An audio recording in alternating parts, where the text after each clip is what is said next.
All right, Aru, Artisan Cutlery. What have we got? We got the Great White. And of course, it's always a shark name for the Gavko designs. And you've got Gavko knives, designer mark on here. This is a collaboration. And it's a good looking knife. The nurse shark or the mako or whatever with the mass drop, those knives that were Gavko knives as well. But this one is with Artisan, and it's S35VN, Gavko knives, serial number. Of course, that's really your model number. And so here's your 1841G in gray, GY, and of course, let's see which way we take this apart. Like here, they come in a nice, packaging, just like this, right? And then inside of the metal box, then you get a zipper pouch.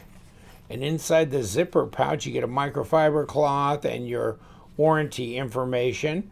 And there's two pockets, one on each side, so you can put knife on one side, gear in the other. If you want to carry like a flashlight with a knife pack, whatever, you can do that. It's always nice to have, that's for sure. Okay, so we've got that. And the knife drops away. It's not a flipper, okay, so it doesn't have a flipper tab here. It's contoured titanium frame lock. There's your pocket clip. And it's titanium machined pocket clip. Says Artisan here. Otherwise, other than this small kind of backspacer, it's a pretty open design. I'm just guessing, but we're going to take it apart. But I'm saying ceramic bearings on the pivot, ceramic detent ball. You can see that you have the over travel stop with the hardened steel insert, and there's no weight relieving going on there because of kind of the contouring they did here. So that should keep the weight pretty reasonable. And let's take a look at what the weight is here. 4 ounces, right on the numbers, 115 grams, so not bad. It's not a small knife, that's for sure. And let's grab our little measuring tape here. Well, it's 3 3/4 all day long, really. Let's say 3.8-inch blade at 96, 97, 98 millimeters, and not quite 8.5, but let's say 8.4 inches at 21.5 centimeters, and our cutting edge is 3 1/4. 3 1/4. And is it sharp? Will it cut anything? Well, let's get a little piece of paper here, see if it will. Okay. Yeah, it will. It's a funny looking blade, isn't it? But, Gavko knives are very angular. Of course, I mean, they're shark-like. It really does, evoke that shark type image, and of course, like this would be an eye or something. Yes. So there's a lot of guys that chase his designs and his knives for that reason, and they are very unique in the way they are styled or designed. And then through here, that's pretty good blade to handle length. The design flow is pretty reasonable. There's a little bit of a break here where it doesn't really flow into that bolster. And it is what it is. What can I say? There's your blade stop here. But yeah, so it's a good size knife. Not quite 4-inch blade, but it's getting there. And this front choil area, so you can get up on here for more control and cutting. My first blush when I look at the blade is that there's a recurve here. And so that's going to be, a bit more difficult to sharpen than if it was flat. So This area here, yeah, not as much of a problem. Here, going to be more difficult. I have a different attachment I can use for that. But when you got a super steel like S35VN, then you need some kind of a diamond rod, you know, round, to get into here and do this correctly. So it is what it is. Kind of a harpoon, you know, design in there. So it makes the blade even more interesting. But yeah, here it's not a real tall handle, but the front finger choil area seems to be just right for me. The rest of this is fairly neutral. You do have this hump out here. Fortunately, I fit right before that, and so actually it fits my hand pretty well. Reverse grip is fine as well. It's fine. Let's measure this handle. It's not very thick. Now it's 11.3 millimeters at 0.44. So it, you know, a lot of the knives I do are, you know, 0.52, 0.54. So this is definitely thin. Yeah, about the same. Okay. And here, okay. Well, they didn't go skinny on the blade, 0.14, 3.7, so you're approaching 4 millimeter blade stock. But you know, the fit and the finish is nice. It gets over the detent ball quickly and drops. I like it because it's got the cutaway. Since it doesn't have a flipper tab, you really need that. And let me see if yeah, you can just roll it around, although I'm fighting myself. Because I'm pushing on that. So really, my preferred way is just kicking it open with middle finger flick, and it is very flickable in that regard. So let's check the overall detent. Okay, well, that was fairly easy to kick out. Let's try it this way. Okay. Okay, so I would say the detent is not that strong. It's maybe about a 4.0. Most knives sit at about a 4.5 to a 5.5 on my scale. So it's a little lighter detent than some. But you know what? You kind of got to do that. I'd say it's appropriate for this knife because you got to do that to make this flickable, you know, with the fact that it doesn't have a flipper tab. So no, I think it's fine. I think it's fine. It's centered. No blade play, no lock rock. I'm not getting any of that. Didn't do anything overly fancy with the hardware, you know, but there is a number 8 front and back. So if this pivot is not a D-shaped pivot, at least you can, you know, you can attach it both ways and break it loose. So it's not like this has no entry. And, you know, you start spinning it. You go, how do I hold this in position? But in this way, you can stabilize it and break it open. So you're good shape there. Pocket clip is nice. I don't mind that at all. And it does slide in the pocket pretty well. And it's definitely long enough, but it doesn't really interfere with the overall design of the knife. So, I mean, they did a good job of contouring, really kind of bringing the design out, I think. And, of course, I had this the other night at the steakhouse. I stuck it in the side of a steak and then took a picture, put it on my Instagram. Yikes. But, hey, it's really sharp. It was definitely sharper than the steak knife they gave me at that place. Whoa. Of course, my wife, she's always like, could you put that knife back? But here we go. And no, not quite over the detent. I didn't let it drop enough then. There you go. But yeah, I mean, so I think it's pretty fidget friendly. And because of this big front choil, you're not gonna cut yourself. See how this little piece drops down right there and hits your thumb? You're over the detent. So it does, I mean, it's almost as good as having a flipper tab, or basically as good as for fidget factor. And feels pretty light.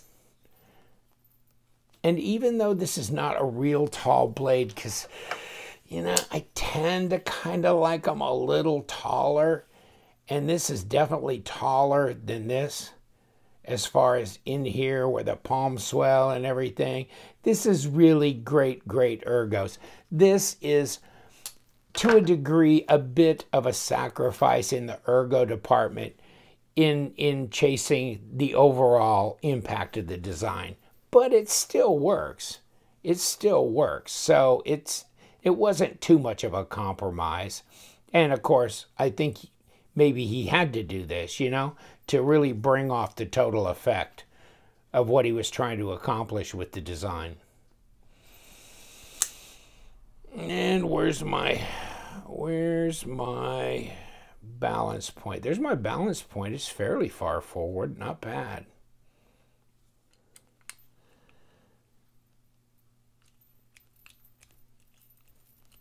So let's see which side I should start with. I guess this is as good as any. I felt this start to turn, but I just went back and forth and kind of held it in place, and it came loose. So if there was any thread locker, and there wasn't much. So I didn't really get into the situation where I had to stabilize it on the other side. Okay, we got number 6s on the body, which I wish all the knife manufacturers would go to number 8s. It just makes it a lot easier. These little tines on the number 6 are smaller, and so they're not as pronounced. They don't get as good a contact, and they tend to round off a lot sooner. So it does make things a bit more precarious. So number 8s would be better. And there we go with that. So we got those two, and they look the same, and this all came apart. Okay, there's your screws for the pocket clip. They come from underneath, which I guess I didn't point out earlier. And a hardened steel insert over travel stop, ceramic detamp ball, steel washer, and of course that's where your stop comes through. And then right here you have ceramic bearings. Okay. And, well, what do we got?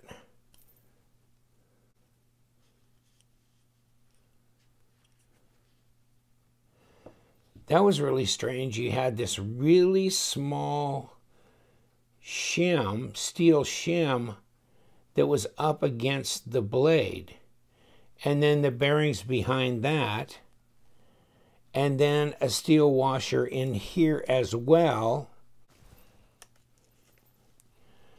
And there's your steel washer that would go in, that goes in here. But the shim, I'm using a magnet. It's easier to pop them washers out that way because they're steel. But I don't know, I don't understand the need for that shim. They didn't do it on this side. I guess my first thought process on the little steel, really super thin steel washer is that it was off center otherwise. I don't know. But I really don't like it sitting between the blade and the bearings. I want the bearings up against the blade and then the steel on one side. And I wonder if that makes any difference. So when I reassemble this, I may stick this in on top of here and put these together as opposed to the way that they originally were. I don't know. That's strange. Or maybe leave it out altogether. It's so thin, I can't imagine it's that important. Oh well. Okay, so here's our, presentation side. And let's put this back together and kind of find a few things out here. This might be interesting.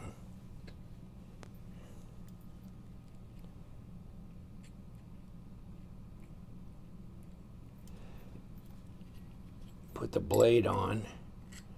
I mean, it should be pretty straightforward. And maybe a little dusting in here. Come on, just okay. I'll put these in. I don't know that I need that little shim, but I'm going to put this on, and then I'm going to take a look when I tighten down the pivot to see if I needed it for centering or for any other reason. And then if I do, then I'll just take it back apart. Seriously? Okay. And check it out. So to me, yes, that looks a bit off center.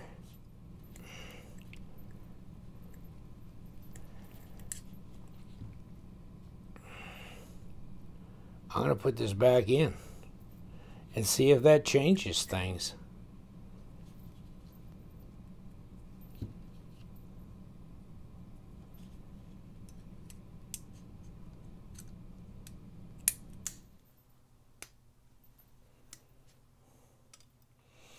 Okay, we're back and we're squared up. So apparently I did need that shim in there to do that. Because I put it together the other way without the shim, and no, it didn't square up. So, okay.